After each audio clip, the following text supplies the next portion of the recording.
El gobernador Omar Gutiérrez, en la sesión de marzo del año pasado, ya había anticipado la posibilidad de licitar un proyecto fotovoltaico solar en el norte.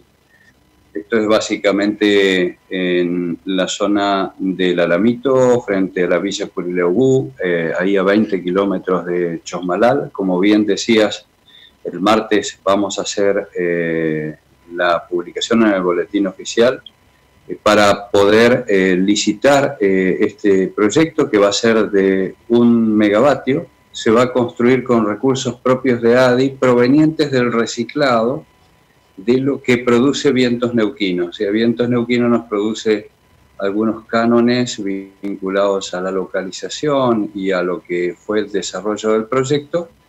Entonces, con eso vamos a hacer una inversión de 1 megavatio. Esto, para que tengas una idea, es 1 hectárea de paneles fotovoltaicos que se van a poder ver cuando uno transita por esa ruta desde Chosmalal a Andacollo. Van a estar sobre la ladera izquierda, en una zona que está al lado de la ruta y también al lado de la línea de energía eléctrica. Y como realmente el valor de la energía solar es baja en comparación con las demás energías, o sea, yo te podría decir que la hidroeléctrica debe estar en 120, 130 dólares el megavatio y la solar está a 60. Lo que decidimos es que, si bien no había quizás interés en inversores en poder desarrollar este proyecto, decidimos llevarlo nosotros por nuestra cuenta y poder destinar esta energía al sector público y al sector productivo de Neuquén.